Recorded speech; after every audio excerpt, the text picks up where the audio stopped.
ลูกประมาณมื้อหนึ่งสองมื้อแล้วพี่น้องคือสิบ่ทันแตกดอกปลูกไว้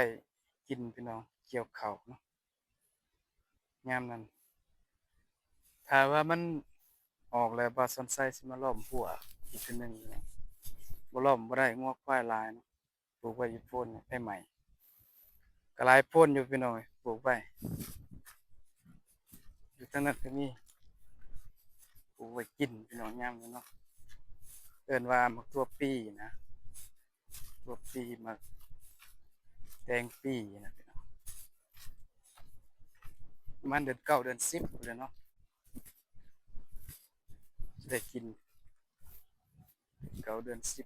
10ยามหน้ายามดำนาแล้วประมาณยามปูปลาลงตอนได้กินพี่น้อง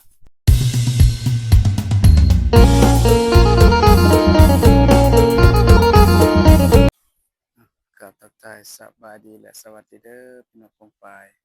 เบิดสุขสุขคนเนาะทั้งฝั่งลาวฝั่งไทยเสกแล้วแต่ก็ยินดีต้อนรับเข้าสู่ช่อง YouTube บ่าวสอนไซส์แนลอีกแล้วพี่น้องมื้อนี้เปิดภาพบรรยากาศมากก็อยู่ตรงไร่ตรงนาพี่น้องบรรยากาศตอนนี้ก็12โมงยังเนาะพี่น้องเนาะ12โมงยังก็แดดพอสมควรเนาะแต่ว่าบรรยากาศนี่ฝนตกเมื่อคืนนี้พี่น้องก็สิซุ่มเย็นแน่เนาะตื่นมาก็แดดพี่น้องฝนตกนี่2เทื่อนี่แหละพี่น้องเนาะที่ว่าตะปือเฮา เมื่อคืนนี้ก็ตกแห้งเติบฟ้าเหลื่อมฟ้าร้องเนาะพี่น้องวันนี้บ่าวสอนไส้ก็เลยสิพาพี่น้องมาเบิ่งมาชมบรรยากาศตอนที่ว่าฟ้าหลังฝนเนาะคือตอนที่ฝนตกแล้วพี่น้องเพราะว่าฝนตกเมื่อคืนนี้ตอนนี้บ่าวสอนไส้ก็มาถ่ายให้เบิ่งความชุ่มเย็นของตรงไร่ตรงนาเนาะดินดอนตอนหญ้าก็ชุ่มชื้นพี่น้องต้นไม้ต้นตอกหญ้ากำลังฟื้นพี่น้องกำลังโปร่งตอนสุดก่อนนั้นตอนฝนบ่ทันตกเหี่ยวแห้งเบิดเนาะหญ้าอยู่กกไม้กกตอกแต่ว่าฝนตกมาก็เฮ็ดให้ชุ่มชื้นนับตั้งแต่สัตว์สาวาสิ่งต้นไม้ต้นตอกตลอดฮอดคนพู้นแหละพี่น้องฝนตกมาก็มีชีวิตชีวาเนาะสดชื่นแจ่มใสพี่น้องชุ่มเย็นเนาะไปเบิ่งไปชมบรรยากาศพี่น้องนำกันเลยเนาะไปเบิ่งกล้องหลังพี่น้องสิถ่ายบรรยากาศไปเบิ่งไปชมกันเลยพี่น้องว่ามันสิชุ่มสิเย็นส่ำใดเนาะนี่พี่น้องกกไม้ตอนนั้นก็เหี่ยวขนาดนั้นกกม่วงเนาะตอนฝนบ่ทันตกพี่น้องฝนตกมาก็กำลังปลงเฮ็ดหัวเนาะตอนนั้นปลงมาบัดใดก็งัวควายดึงกินมันหิวหั้นนะพี่น้องบ่มีหญ้ากินก็มากินใบม่วงเนาะก็เลยล้อมหัวไว้เนาะวันนี้ก็ปลงแล้วคืนนี้ก็แสดงว่าตกแรงเติบพี่น้องน้ำอยู่หนองสระนี่เนาะหนองสระน้อยเนาะบรรยากาศ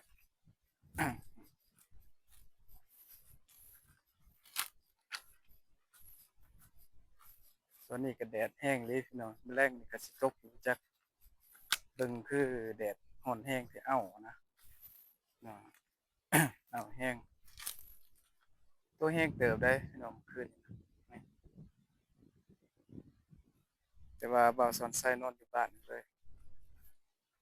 บ่ได้ออกมาหากันคือเลยมาได้ออกมาตอนเที่ยงเลยมาถ่ายบรรยากาศเบิ่งน้ำยังคงอยู่ตรงหน้านี่แห้งเติบนะเพราะว่ามันตก2เทื่อแล้วเนาะดินก็สิอิ่มน้ำนํพี่น้องน้ำมันยังคงอยู่แถวเจนาให้นา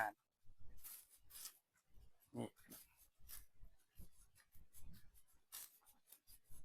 ยังมีน้ำอยู่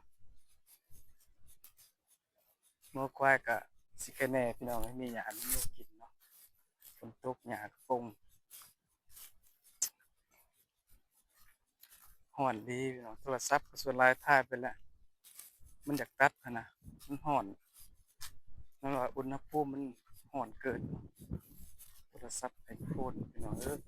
เป็นจังซี่เนาะลำบากพี่น้องถ่ายแต่ว่าอยากให้ FC ได้เบิ่งกัน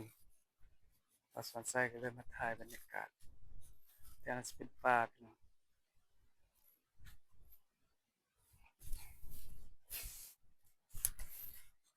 ไปเบิ่งว่าสวนไส้มาปลูกหมักแตงไว้เนาะหมักแตงปีแตงหมักถั่วจักสิเกิดหรือบ่คือสิยังบ่ทันออกงอกเนาะว่าปลูกประมาณมื้อหนึ่ง2มื้อแล้วพี่น้องคือสิบ่ทันแตกดอกปลูกไว้กินพี่น้องเกี่ยวข้าวเนาะยามนั้นถ้าว่ามันออกแล้วบ่าวสวนไส้สิมาล้อมหัวอีกเทื่อหนึ่งพี่น้องบ่ล้อมบ่ได้งัวควายหลายเนาะปลูกไว้อยู่โพนเนี่ยได้ใหม่ก็หลายโพนอยู่พี่น้องเอ้ยปลูกไว้อยู่ทางนั้นก็มีปลูกไว้กินพี่น้องยามนี้เนาะเอิ้นว่ามักทั่วปีนะทั่วปีมักแตงปีนะพี่น้องประมาณเดือน9เดือน10พู้นแหล้วเนาะสิได้กิน9เดือน10ยามหน้ายามดำนาแล้วประมาณยามปลูกปลาลงตอนได้กินพี่น้องทั่วได้ขมักแตงเนาะย่างเข้าป่าก่อนพี่น้องบ่ไหวยันโทรศัพท์มันร้อนส่วนหลายโทรศัพท์นี่ร้อนเบิ่งบรรยากาศพี่น้องเอ้ยทุ่งนาก็สิเป็นยอดวายพี่น้องยอดวายนี่ออมใส่แลนออมใส่ไก่ใส่กบใส่เขียดก็ได้ยอดวายนี่ขมเนาะขมอำลำพอดีแซ่บแบบมันเฮ็ดให้ออมใส่สัตว์นั่นน่ะพี่น้องมันดับกลิ่นคาวได้ดีเนาะความขมของหวายนะมันจะไปตัดความคาวของสัตว์นะมันเฮ็ดให้สัตว์อันบ่คาวปานใดเวลาเราเฮ็ดกินเฮ็ดซั้นออมใส่กบใส่เขียดใส่ไก่ก็ได้บรรยากาศพี่น้องเอ้ยยามเที่ยง11-12 โมงอยู่นี่ก็ปลูกคือกันซับใส่คือกันบ่ได้ไผไหม้ซับใส่มันเป็นแตกหน่อออกมาพุ่นแหละพี่น้องสิมาเฮ็ดหัวล้อมหรือว่าเอาน้ำมาซั้นบ่ไหวผู้งัวควายเป่งๆอยู่ตรงหน้านี่พี่น้องพอดีมันสิมากินเบิดนะนี่สิเป็นกกหว่าพี่น้องยามนั้นก็เป็นหมากหลายเด้อกกหว่านี่เป็นหมากตอนนี้กำลังเป็นดอกบรรยากาศตรงไหนตรงหน้าพี่น้องถ่ายให้เบิ่งก็ซุ่มซื่นเติบเพราะว่าฝนตกพี่น้องงัวก็มีน้ำมีในกินนั่นแหละอยู่ไร่อยู่นาตามหนองตามห้วยตามคลองน้ำก็สิค้างพี่น้องก็สิบ่บกเบิดนะ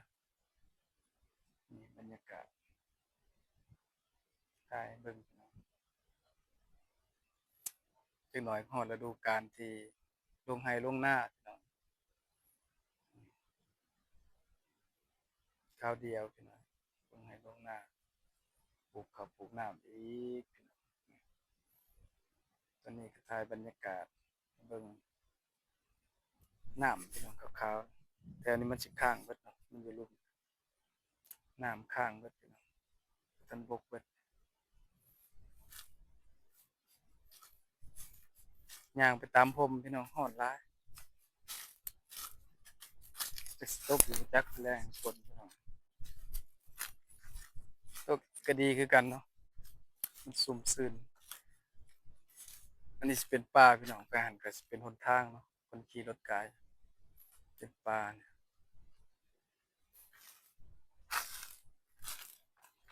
ย่างตามป่ามันจะบ่ร้อนพี่น้องนี่แหละสรรพคุณของกกไม้พี่น้อง เฮ็ดให้คนนี่ได้ซนได้ซนร่มซนเงาเนาะเฮ็ดให้คนซุ่มเย็นแต่ว่าคนเฮาส่วนหลายนี่รุดถิ่มพี่น้องเนาะเฮ็ดเรือนเฮ็ดหยังก็รุดจนเบิดก็เลยเฮ็ดให้มันร้อน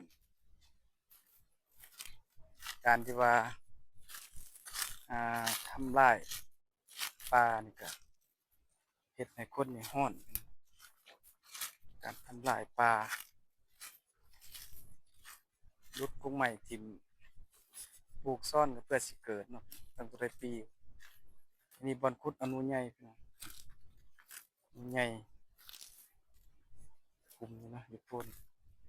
บ่อนขุดอนุใหญ่นั่น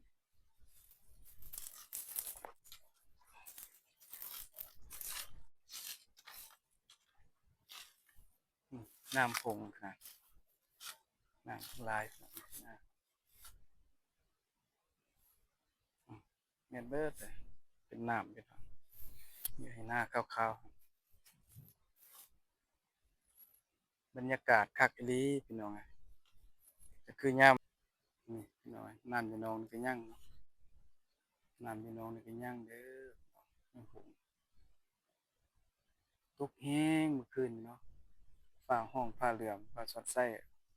บ่กล้าออกมาพี่น้องตอนฟ้าร้องฟ้าเหลื่อมก็เลยบ่ได้ออกมาเลยบรรยากาศพี่น้องน้ำคงคักอีพี่น้องหญ้าก็เขียวนี่เห็นพี่น้องเริ่มปงหญ้าอยู่ไปเลยตรงหน้าพี่น้องเอ้ย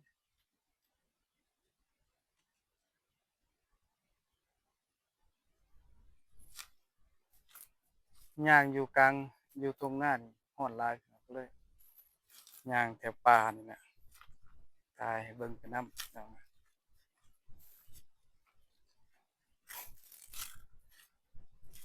ดอกกระเจียวก็เริ่มสิออกแล้วพี่น้องฝนตกบางเขตนี่ก็ออกนำแล้วเนาะ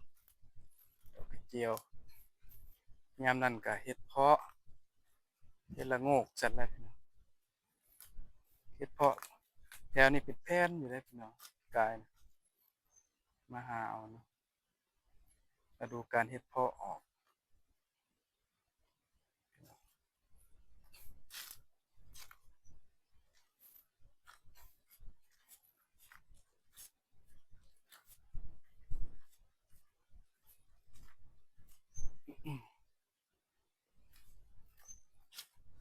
ใหม่ร่ม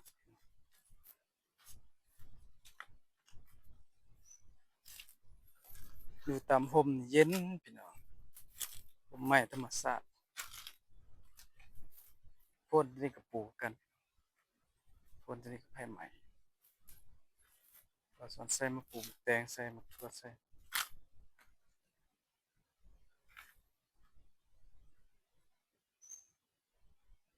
ต้นปงนะมีต้นแตกหน่อหรือว่าแม่นว่าน้อยๆ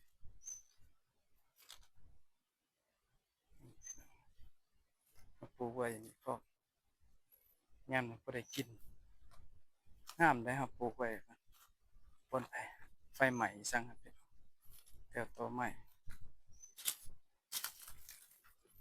ย่างกลับคืนก่อนพี่น้องนี่ก็สิเป็นหนทางไปเลยพี่น้องนี่อ่า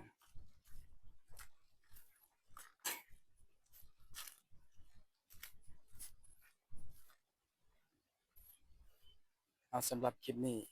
บ่าวสอนไส้ก็ถ่ายมาก็เป็นเวลาโดนพอสมควรแล้วพี่น้องเอ้ย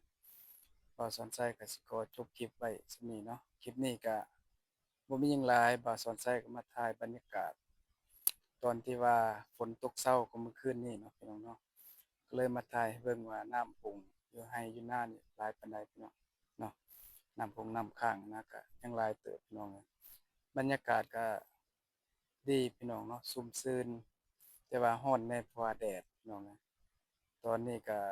11-12 โมงพี่น้องเอ้ย ผู้ใดที่เข้ามาเบิ่งเข้ามาชมเข้ามาเป็นกำลังใจบ่าวสอนไสบ่าวสอนไสก็ขอบคุญขอบคุณเด้อพี่น้องเอ้ยที่เบิ่งคลิปแต่ต้นถึงจบเนาะ ผู้ใดเข้ามาเบิ่งก็ขอให้อยู่ดีมีแรงปราศจากโรคภัยไข้เจ็บเนาะสุขภาพแข็งแรงซื้อได้ขายมาร่ำๆรวยๆกันเบิดสุขุสุขคนเด้อพี่น้องเอ้ยสำหรับคลิปนี้ก็บ่าวสอนไสก็ขอกล่าวคำว่าสบายดีและสวัสดีเด้อพี่น้องพบกันในคลิปใหม่เนาะ